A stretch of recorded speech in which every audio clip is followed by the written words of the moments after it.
All right, welcome in, everyone. I'm going to keep an eye on the waiting room because I know we're expecting more people.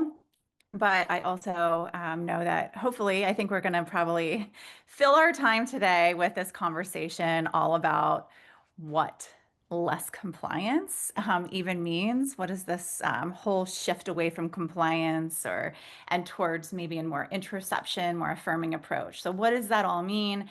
And then I don't know if any of you are like me, but I am a part of some systems and teams and situations that are really doing a great job in this shift. They're taking baby steps forward. We have a long way to go, but people are on board and we're doing the best we can. But then I'm also a part of some situations and teams where I feel alone some days in this work. And I feel alone and like I'm the only one potentially in the room of believing in less compliance. And so I I'm just going to be completely transparent here. Like, I don't have all the answers when it comes to responding to pushback in this shift. Um, some days my voice is screaming in my head things I want to say when people aren't agreeing with me. But I know that, I'm a relationship focused therapist, and not only is the relationships with my clients important to me, but also the relationship with my colleagues. And so, how do we bring people along on this shift in a way that keeps them maybe open to our ideas? How do we advocate for potentially maybe something that we believe in, like less compliance, without losing our seat at the table if we're the only one with this belief system, or we're in the minority at least? And so, because I know there's a lot of situations that I'm in that if I'm the only person in the room with this viewpoint and this mission of getting less compliance, if I respond in a disrespectful way, I'm going to shut everyone down around me, and I'm probably going to lose my seat at that in that conversation. And my students and clients need me to be there, to be advocating.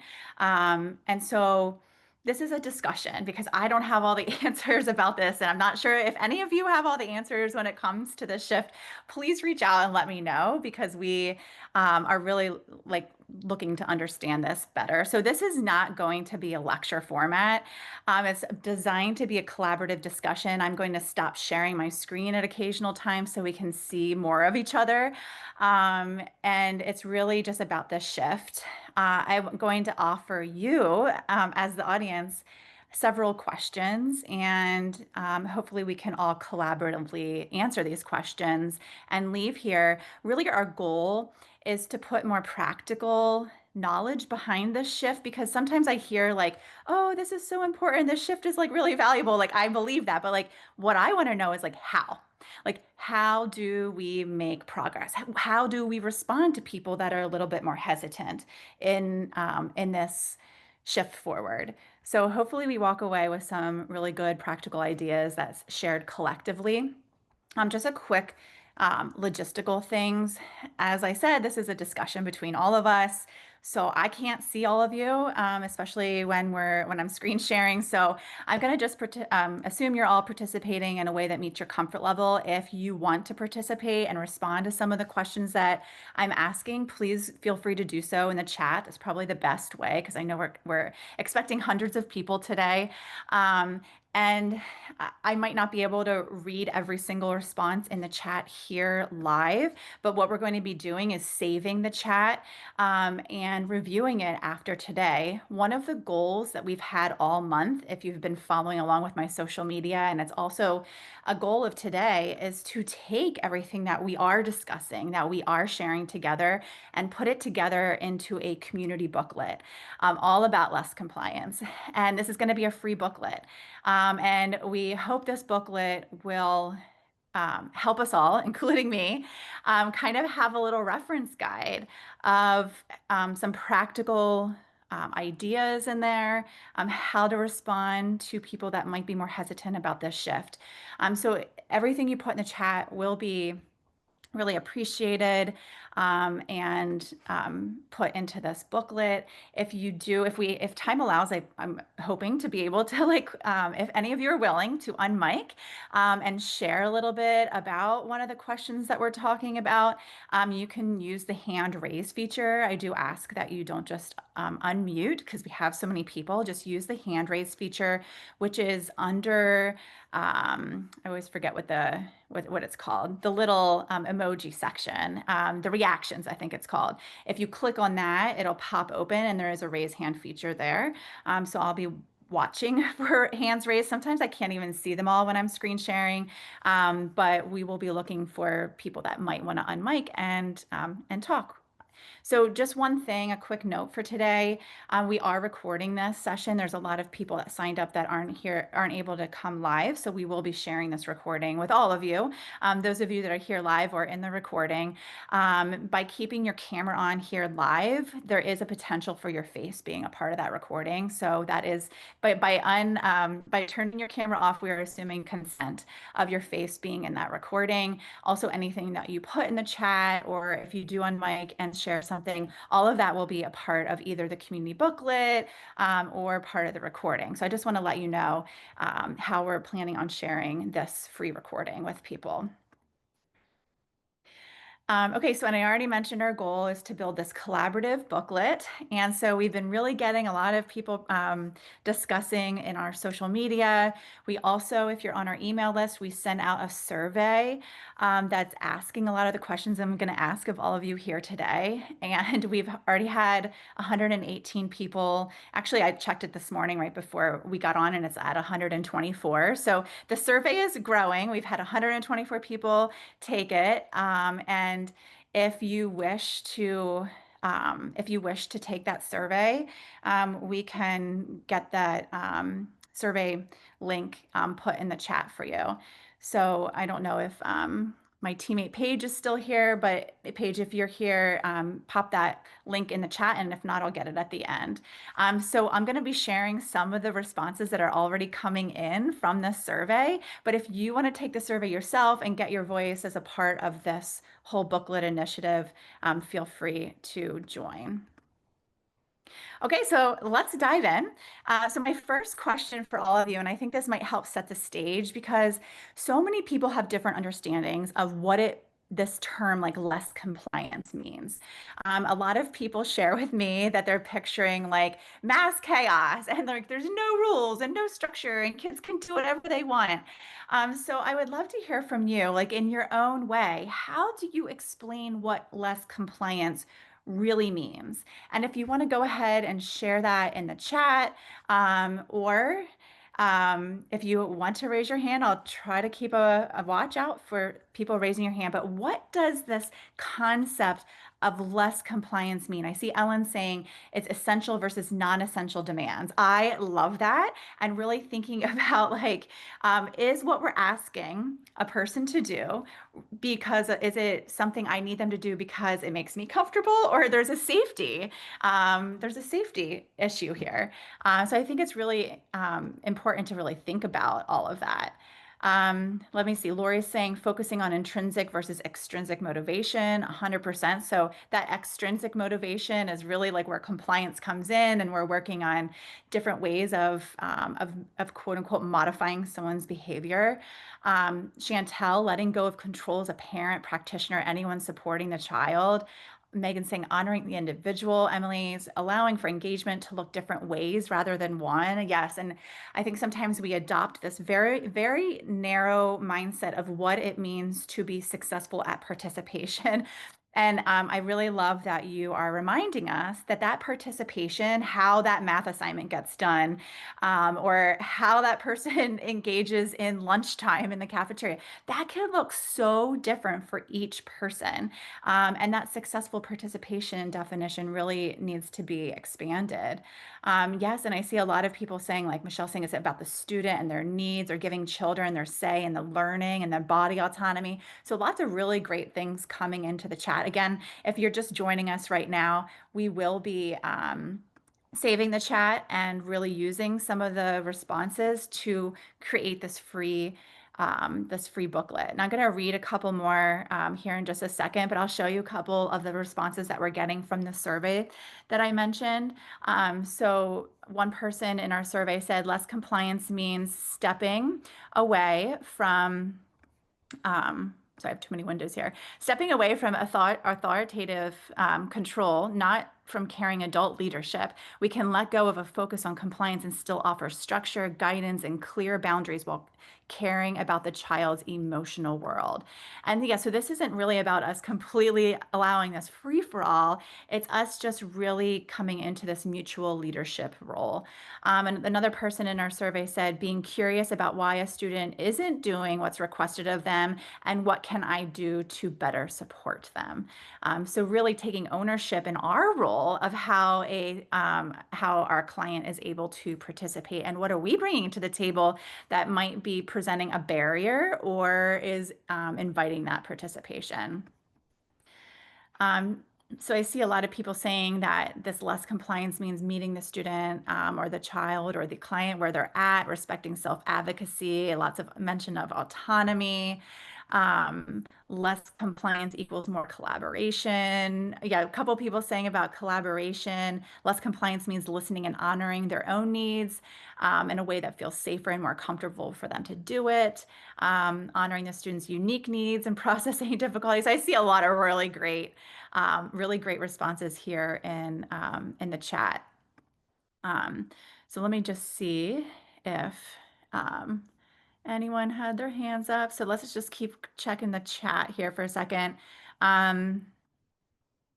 Yeah, so Allison's saying allowing different ways to do the same thing. Nate, since I work with adults, I think of this in terms of one's liberty. I love that so much. Um, really, really great. I love that.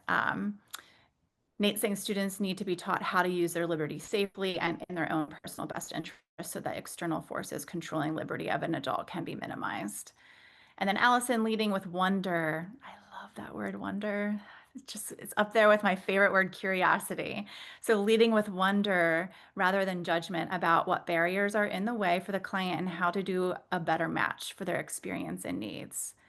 This is also great. So hopefully we're now like setting the stage. Okay, like what does this mean? How do we explain it to other people? It doesn't, I understand why we might meet resistance sometimes with this shift because if you're picturing mass chaos, if you're picturing kids can do whatever they can whenever they want, then that is a pretty intimidating thing to picture or want to shift towards. So I think helping people understand first and foremost what we mean by this term, less compliance, can be really helpful for some of our colleagues. Another person on the survey said it means choosing your battles and only addressing compliance in situations where it is necessary for health and safety. I ask myself, does my kid need to follow this direction to be safe or to keep me from being uncomfortable? And if it's the latter, I'm learning to let go. So really analyzing ourselves, reflecting on ourselves and asking like, why do I want my child or my client or my student to do this? And really letting go of some of those demands that might be more for our comfort and maybe finding more collaborative ways where both parties, or the child and us, can be as comfortable coexisting as possible.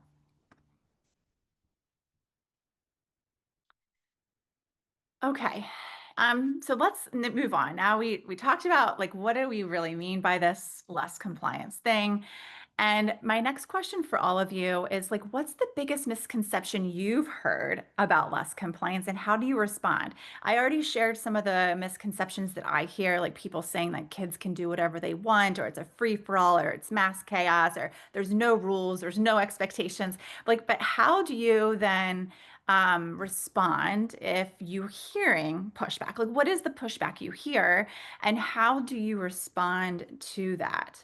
And I'll show you some of the myths that are coming in or the misconceptions that are coming in our survey. We have them categorized into 5 different themes. And so people are talking about how they're hearing this misconception that less compliance means chaos and no rules.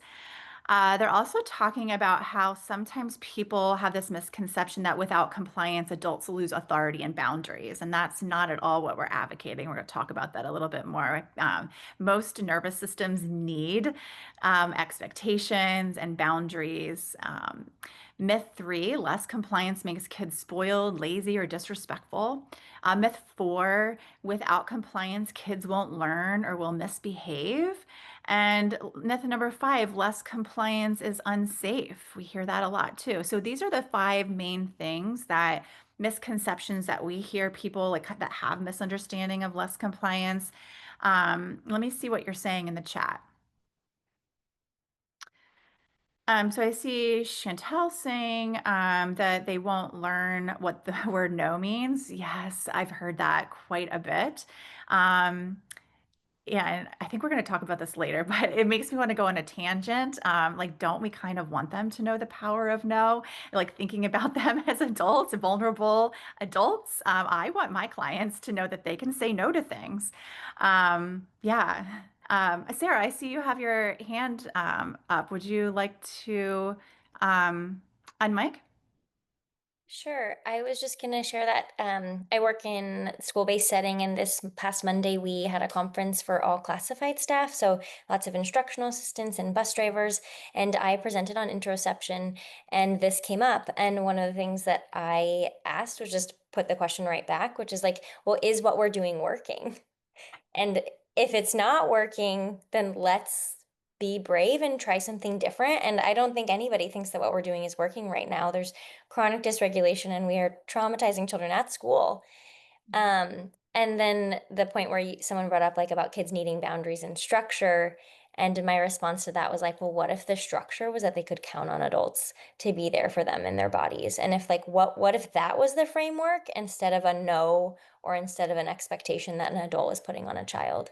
And the conversation was really robust, and it felt like there was this really healthy discussion of people sort of like being curious about what it would be like to change the mindset. So that was a win.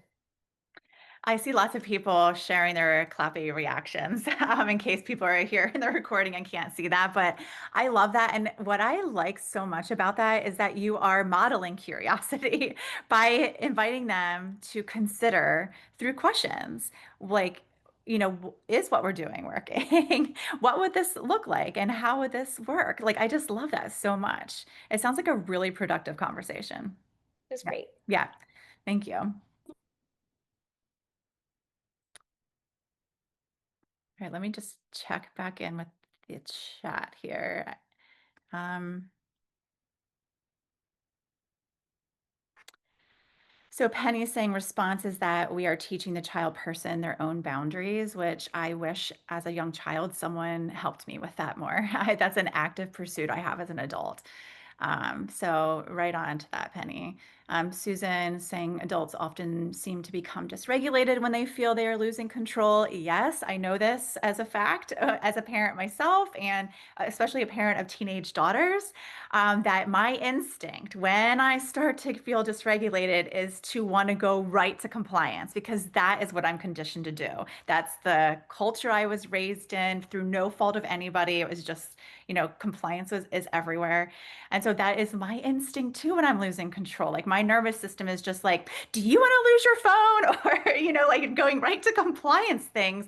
And it's so hard. So this shift, I want to acknowledge how hard this shift is for, I think a lot of us. And like, I think it's probably no like secret that I'm very passionate about the shift. And I still find myself going to that place of compliance.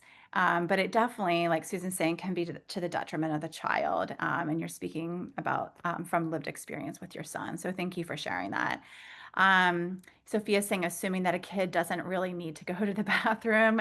Yeah, I've had these conversations a lot about the frequent flyers to the bathroom and all the different curiosities we have about why that could be happening.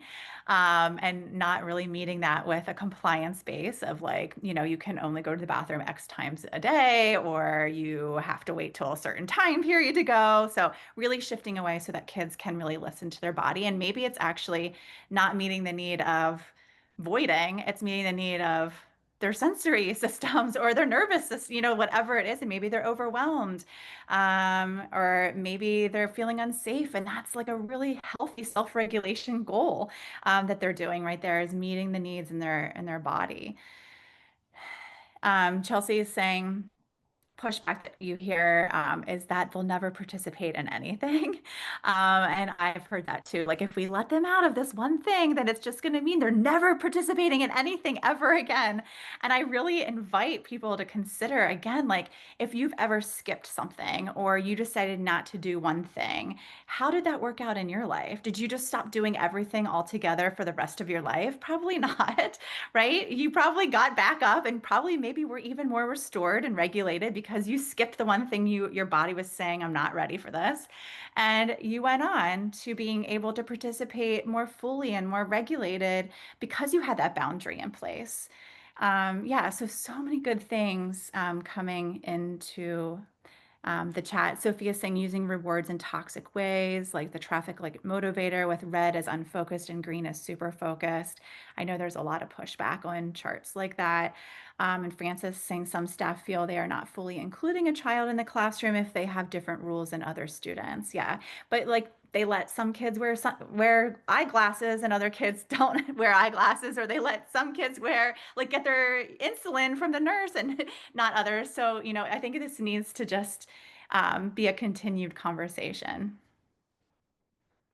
Okay, let's move on because I do have 7 questions for you. I don't know if we'll get to all of them, but, the next question I wanted to ask you is, whoops, question number 3. So this is the next 3 questions, have been so helpful, in our social media and on the survey, because these are some things that many of you are acknowledging in the chat, that you hear frequently said by the naysayers, by the people that are feeling a little hesitant about this shift. And so I thought maybe it would be helpful if we start generating a list of ways to respond to this common pushback. I know it has helped me have some scripts of what to say. I sometimes get in these situations and I'm like, I don't know what to say right now. I just know I don't agree with what's being said. So the statement that I hear a lot, if we show attention during bad behaviors, and if you're not watching me, I'm using quotes here, bad behaviors. This is what the naysayer is saying. If we show attention during bad behaviors, we'll reinforce the bad behavior. So help us all know, how do we respond to this? What is a way that you respond if you hear this? So Sarah's saying kids who are dysregulated need attention. We are reinforcing connection. I love that. And Sarah, too, what's so smart there is that you're using behaviorist terms, compliance terms, reinforcing, but you're just talking about what you're reinforcing, something different. Super smart. Emily, I like to replace the word attention with relationship. It shifts the thinking. Again, so great. I love that shift so much. Lori's saying attention seeking is connection seeking. So I see a lot of you really on this, path. Um, Heidi's asking, what if their behavior is a call for help? Can you consider what might help them through this very tough moment? So yeah, again, shifting this and seeing that bad behavior through a lens of them needing us. They need our help. Kate saying, if we ignore children's communication, they'll escalate to get their point across. Yes, they will. Imagine being ignored for someone when you're asking where the washroom is. We need to honor communication. That does not mean giving in. I'm reinforcing our relationship and our connection.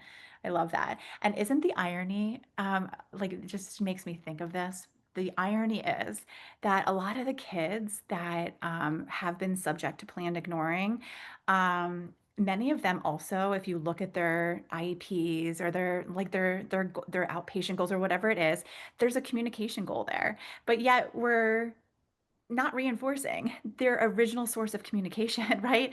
And they're telling us something's happening in my body feels unsafe, or my body feels dysregulated. I need help. Something doesn't feel right. And if we ignore that, we're not reinforcing their attempt to tell us about it. So why would they take the chance of communicating it in another way that isn't really innate to their experience. So we really have to think about that through a communication angle as well. And are we reinforcing communication, their original form of communication that is innate to their experience before we ask them to take risks in communicating in other ways? So I see Sandy is agreeing about replacing attention with relationship. Francis is saying, let's be curious of why the behavior is happening.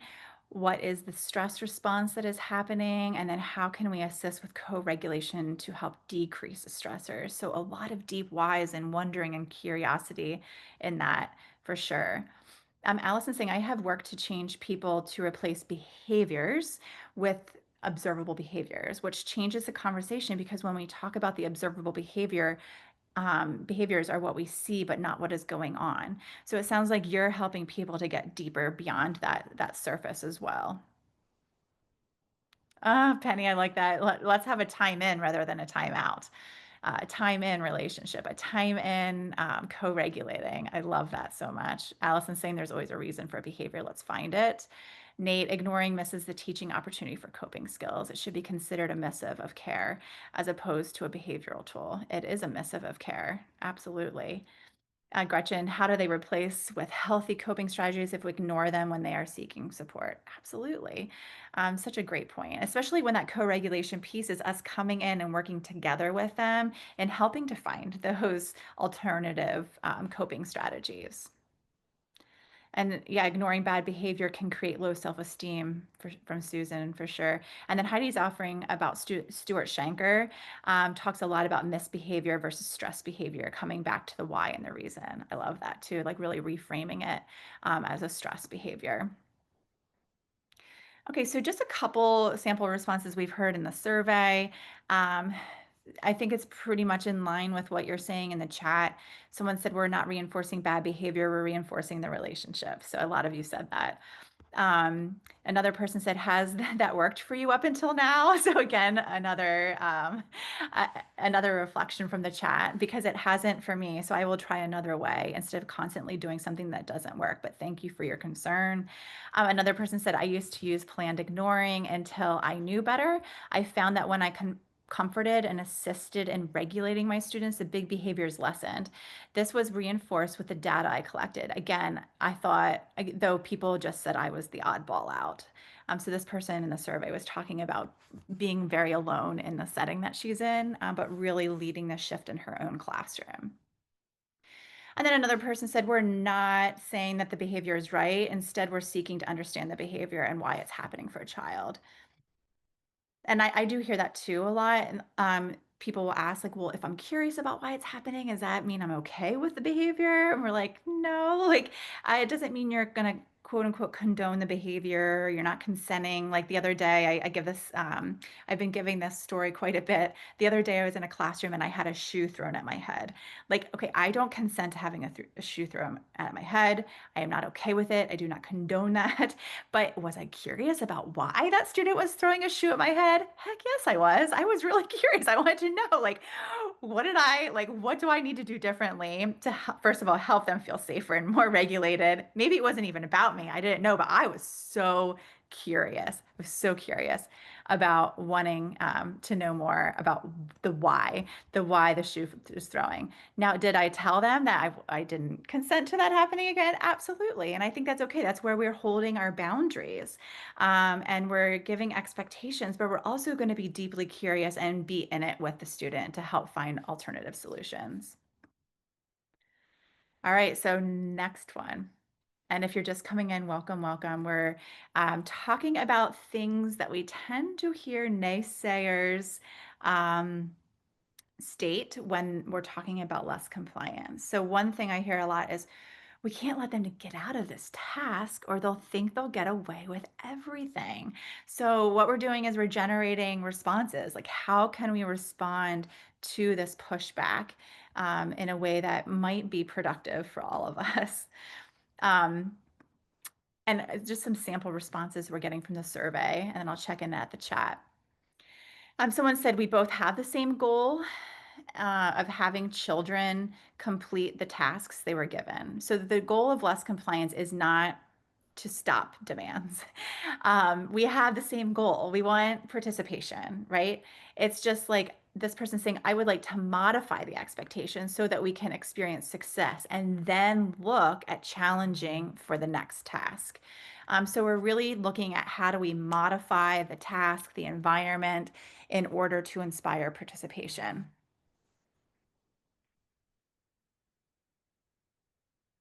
Okay, so I see Kate saying adults have the right to pass, children should too.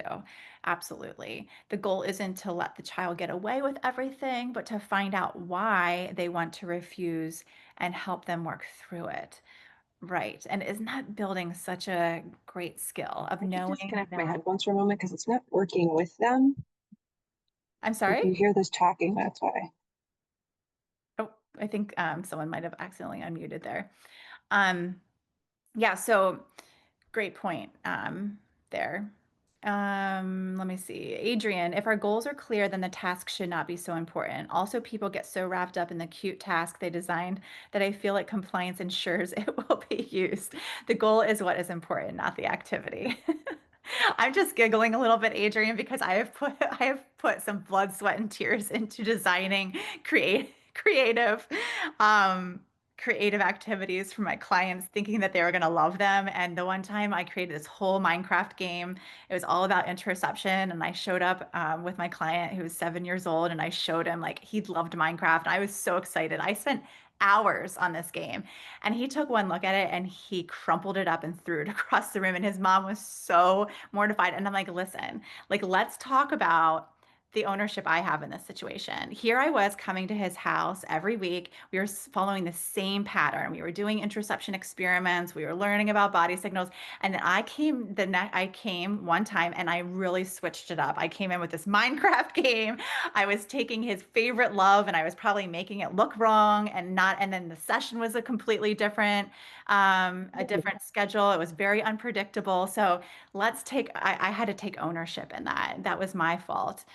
So yeah, I think like what you're saying is so true. We take a lot of ownership sometimes and in the activities we create, but we do need to be willing to let that go.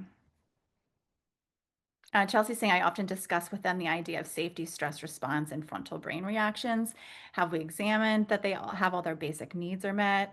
And if that there are bad behaviors, might be that they are not feeling safe or in trusted space. And are we setting up safe, regulated space for them? I love that so much. And really considering the impact of all that's surrounding that student or client. And is it leading to successful participation? Sandy's saying that you do this too. I find it harder during IEP meetings and FBA plans that are brought up. Schools run off of certain plans and strategies. Goals are inherent. Compliance is embedded into schools. Weren't they built to teach conformity for becoming workers? I think so. Yeah, the education system is certainly rooted in compliance. We're getting better, but definitely have a long way to go. Um, And Chelsea's saying, are we getting successful work right now anyways? Or can we take a break and come back and get true show of their knowledge and skills once regulated and ready to work? That's a great point too. Like, do we really need to keep the demand on right now? Because it's probably not going to be successful or quality work. Yeah. Another person in our survey, I thought I'd just read this one to you quick before our next question. Um, so really saying about the naysayers, if you're just coming in, this is what we're saying, that we can't let them get away. Um, get out of this task or they will think they can get away with everything. And how do you respond to that? So someone said that is catastrophizing. And does that really happen? We kind of talked about this in the beginning, that if one thing doesn't happen, then the next one doesn't, and the next thing, and so on. Does it really snowball like that? Does that happen with you? If you don't do one thing you are asked to do, then you don't ever do anything from that time forward. Additionally, isn't it about letting someone out of a task? It's about reflecting on if it is really that necessary and non-negotiable. Can we be flexible, doing it another time or in a different way or with assistance or by someone else? We need to reflect on why the person person can't or won't. So very summarizing a lot of what you're saying in the chat. I see Autumn saying that you write a lot of self-monitoring checking goals for replacement behaviors rather than compliance-based. That's really great. If you want to share one of those, not to put you on the spot, Autumn, but if you want to share one of those in the chat, I'm sure some people would be really loving to see that. Penny's saying we need to leave our ego at the door. Absolutely. That's a really great point. And I know there's a lot of people that are, like I saw a session at AOTA, and I know we're not all occupational therapists here, but I know there's going to be a session at our national conference on more affirming functional behavioral assessments. I'm doing a session for OCALICON, which is a autism conference next month, all on updating behavior intervention plans to make them more interoception focused. So I think there is some space for us to shift within the existing documentation. I know it's going to take a lot of creativity, but I know that that work is happening and it just needs to become a little bit more mainstream so that we can all learn and move forward together. And then Allison's saying, what we are doing is not meaningful to them right now, or they are not in a space, body and brain, that is matched for this activity. If we make them doing it, there's not going to be any learning anyways. Yeah, what is the gain of forcing someone through a task when they are clearly telling us, I am not ready to do this right now?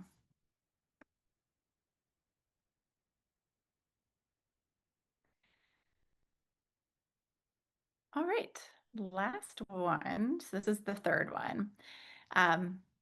The resilience, the R word. I hear this all the time from people.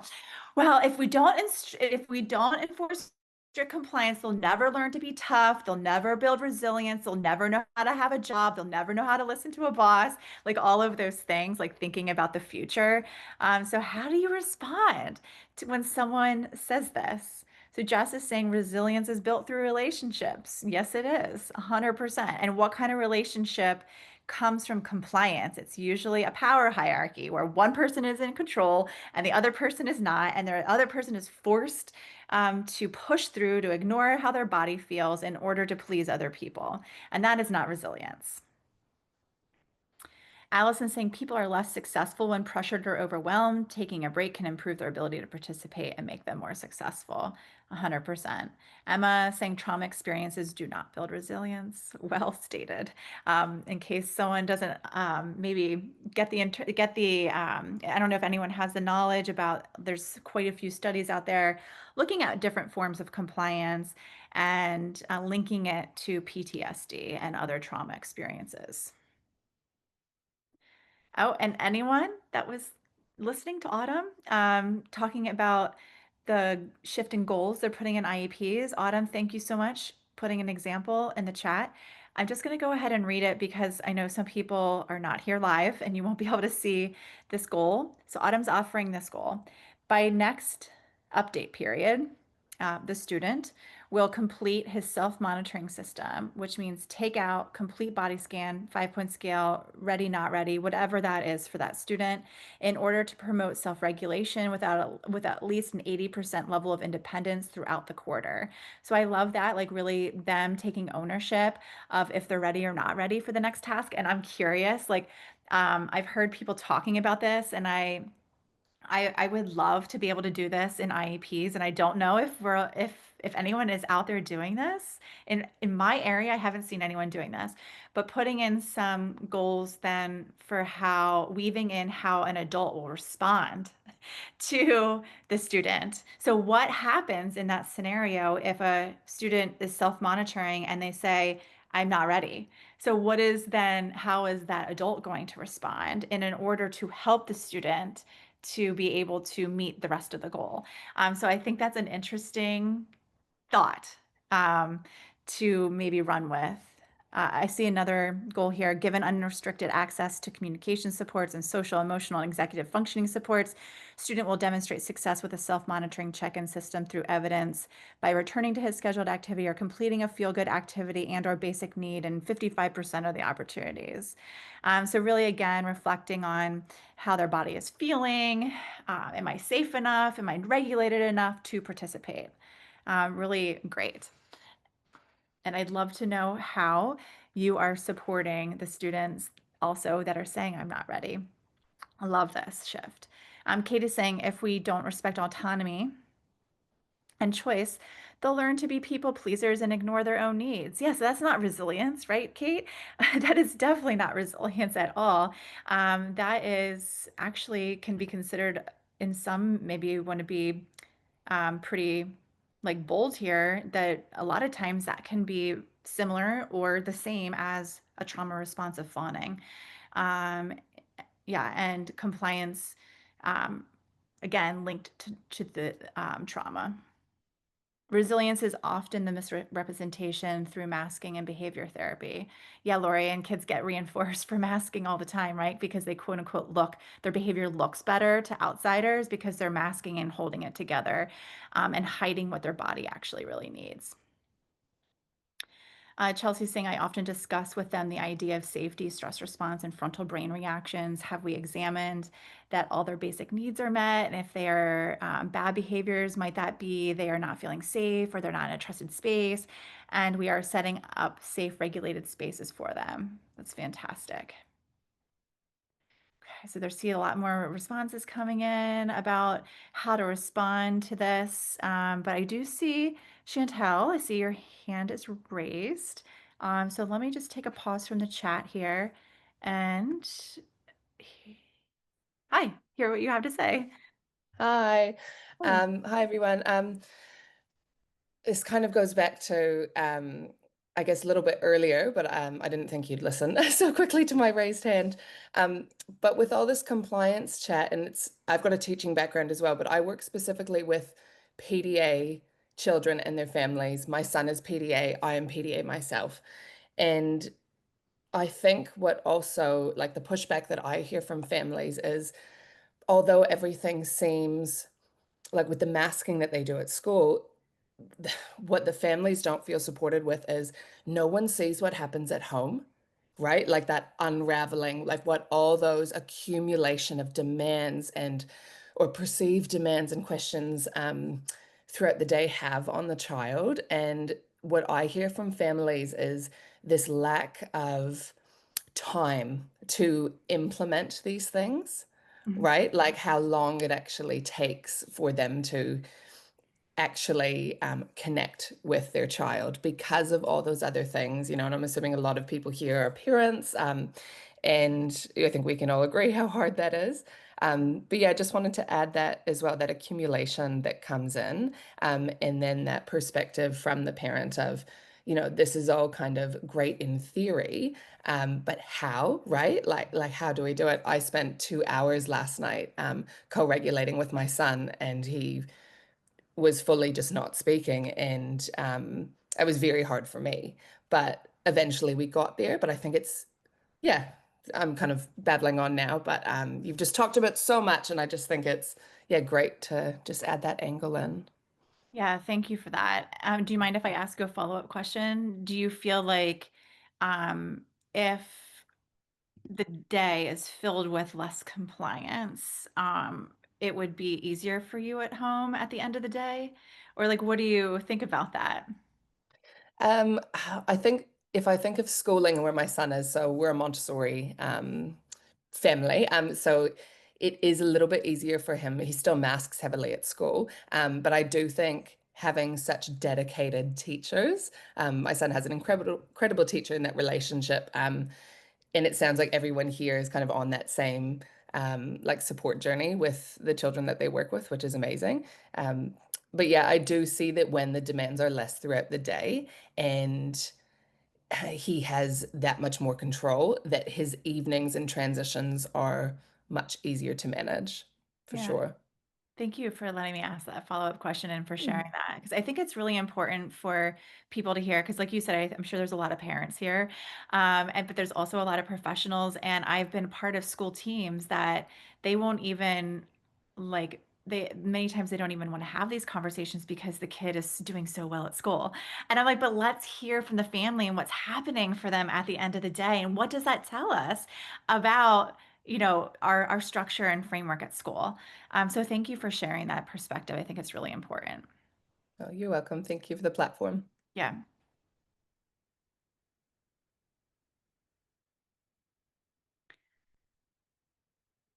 Okay, so I do see a question here in the chat from Jess. Can we share books, sources that align with this? Yes, if you want to share your favorite resources that are aligning with this, please feel free to put it in the chat. I know I can't read every single comment that's in there, but I said this in the beginning. If you weren't here, we're going to be saving the chat and using a lot of the comments and shares that are in there to create a free community booklet that we'll be putting out. It's probably going to take us a few weeks to put it together. But it's going to be filled with the comments from the chat. We have a survey of collecting people's responses about this topic, and we're going to be putting together this booklet so that we can all use it hopefully to our benefit in this shift. So if you want a section on free resources or resources that you love that helps you in this shift, please feel free to put it in there in the chat. That would be really helpful.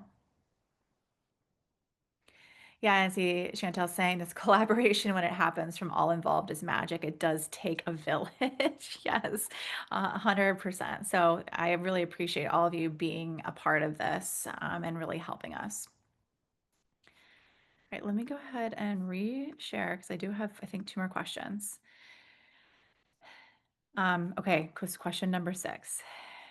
Time to get even more practical. So we really talked about some scripts, some things that we can say in response to naysayers, but now I would love to talk about how the shift shows up practically in your life. So whether you're a parent or you're maybe an educator or some other kind of professional, what's one example of how you've provided structure and held expectations in a way that didn't rely on compliance? We talked extensively now about, not extensively, but pretty much we talked about how less compliance isn't chaos and letting everything just happen. So how do you hold boundaries? How do you hold structure without compliance? Like, what are your tips and tricks over what does this look like for you?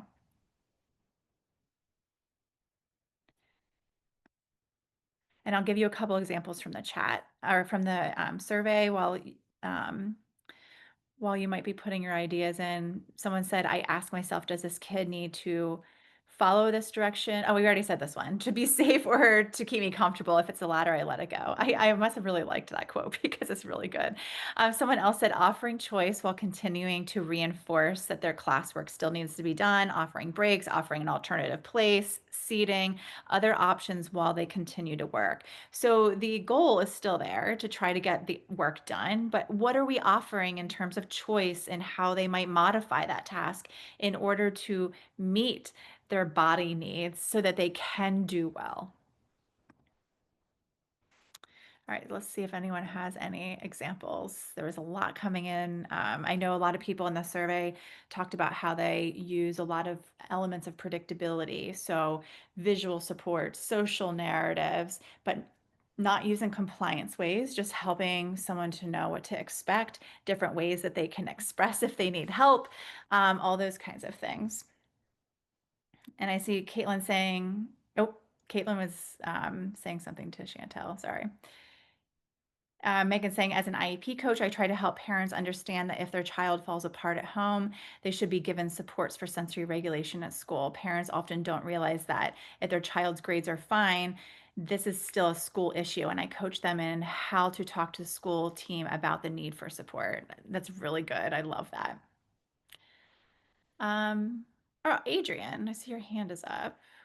Would you like to offer us some practical ways that you're Well, doing this? yeah, I'll try. I don't know how applicable this is in a mainstream school setting. I'm in a specialized setting, and there was a student who started with a trauma background. She was very young, and she was non-speaking, and she just really loved to set up figurines in a very specific way every day in and day out. And the teacher, who was very neurodiversity affirming, gave her space and time to do that. And so she's looped this year and has the same teacher. And it just looked like, to outside people, like this child wasn't doing anything. So I think this teacher put in place what you called structure, like just this predictability in the day. And, there were phonics of videos being played and songs being sung, and that whole structure was in place. And this year, without being forced to do anything, because that would have been really traumatic, again, for that student, without being forced to do anything, the kind of eyes kind of look up to the smart board and see the alphabet song. And sure enough, she went to get the alphabet letters, the phone letters from a little, work bin and started arranging them and is now starting to spell. And then an activity with apples happened and she went to get the fake food and sorted all the apples out herself. And so these beautiful moments happen, but it just took way more time than anyone would think. Yeah. But wow, how meaningful. That's such a great Time. example. And I'm Time. just, yeah, thank you. I was just going to say time. You know, this is, I feel like compliance is the fast fix, but this is the long-term benefit and The outcome, right? Because marathon.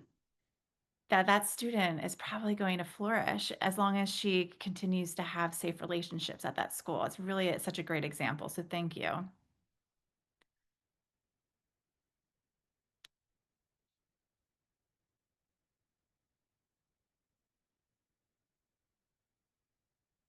Okay, I'm just checking back in with the chat here.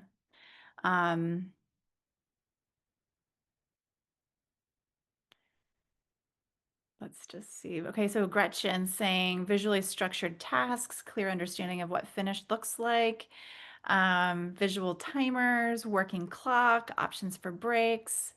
I love all of that. So such good ideas. Chelsea saying giving students jobs they are interested in, providing learning opportunities that are with their preference items, characters, giving choice for tech or paper or activities, giving choices of what they want to work on first or for how long, making their own schedule. I mean, look at all the autonomy in that, but you're still working towards the same goal and giving so much structure and support.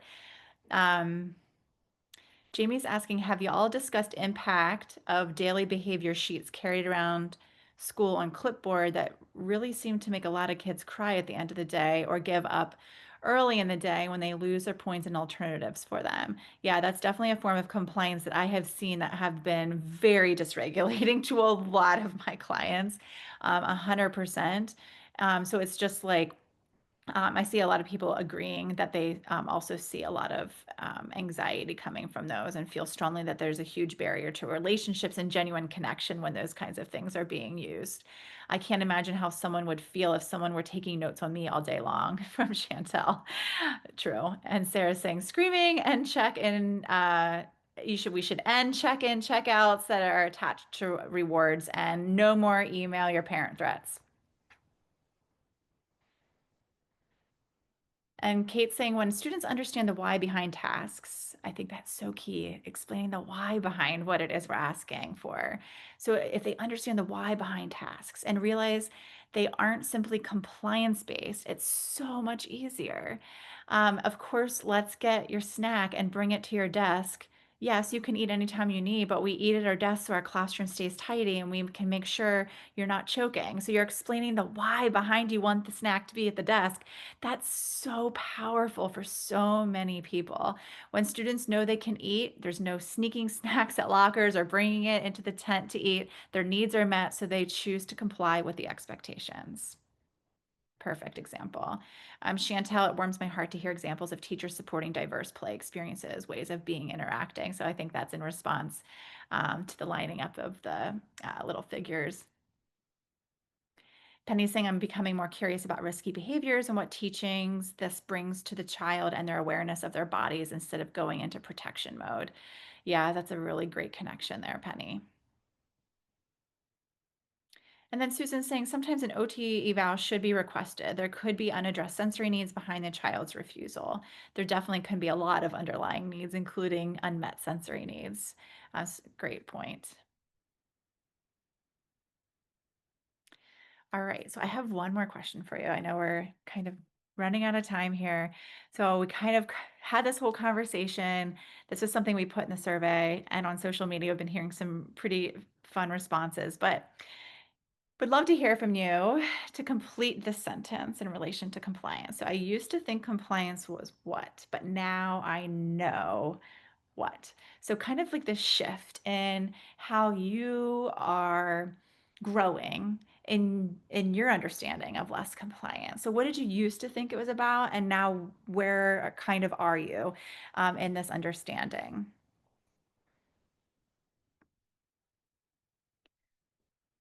So I didn't put any examples from here, but like for me, when I was a baby OT, I was put into some highly strict compliance-based classrooms. And I used to think that that was the only way for people that had highly dysregulated behaviors. I was a baby OT. I didn't know anything about what I was doing. And I was put in these classrooms and saw all of this compliance and thought that was the way it should be. And if I could do compliance well, it was going to make me a great OT. That's what I used to think. But now I know that interoception and being body focused and regulation focused and felt safety focused is so much better. I get so much more out of my relationships, out of my job as an OT. And I think that, and I want to hope that my clients are getting a lot more from their interactions with me as well. So I see Chantel saying, I used to think compliance was necessary for my children to do what I needed them to do. Now I know it's damaging to my relationship with them and not necessary at all. Oof. So that's a great one. So Near saying, I never thought that compliance was necessary. I wish I could say the same thing. You know, like I think about those early days 23 years ago as a baby OT, and I wish I could go back and apologize. So you're lucky that you never thought it was necessary. Megan's saying, you used to think compliance meant results, and now I know ultimately those aren't the results we want. Whew, that's a good one. Lynn saying, I never loved compliance, but we were taught this way. Too robotic. So glad my instincts were correct. Game changer when you get it. Yeah.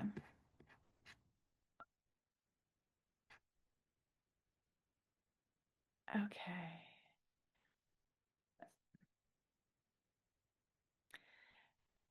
I used to think, okay, this one's from, sorry, I missed Melanie. Melanie saying, I used to think compliance was necessarily, now I know children can do well if they can.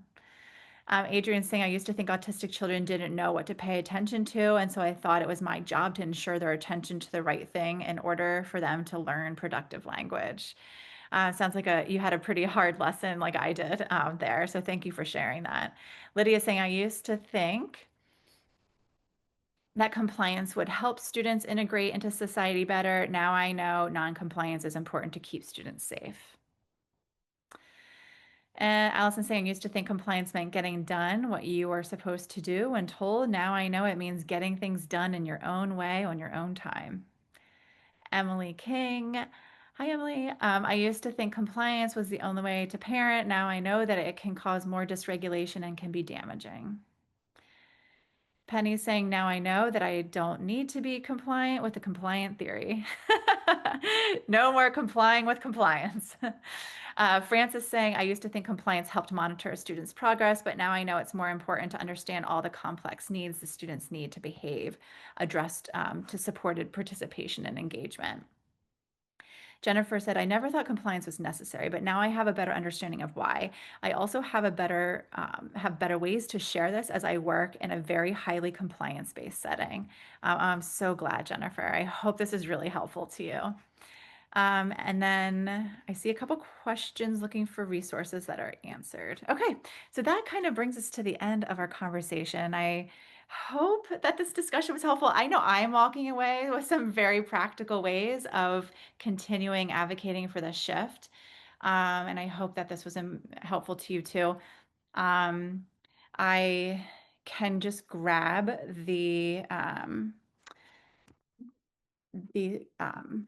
let me just grab the link to the survey and I'll put it in the chat. And then when we share the survey, we can also share this this link. But if you want to complete the survey, it's in the chat. It's completely optional, but it has 9 questions, very similar to the ones that we asked here. And again, if you were late in joining us, what we're doing is we're taking the things that we discussed here today, as well as the results of that survey, and putting it together into a free booklet to help empower this shift for all of us. All right. Well, I guess that brings us to the end. But thank you all for being here, whether you're here live or you're here in the recording. I really appreciate being surrounded with people that y'all are making me feel supported, and I'll be remembering this in the hard days that I have sometimes feeling alone. But there's also a lot of really cool work out there happening. All right. Well, thank you, everyone. Until next time, I'm going to go ahead and end, but see you later.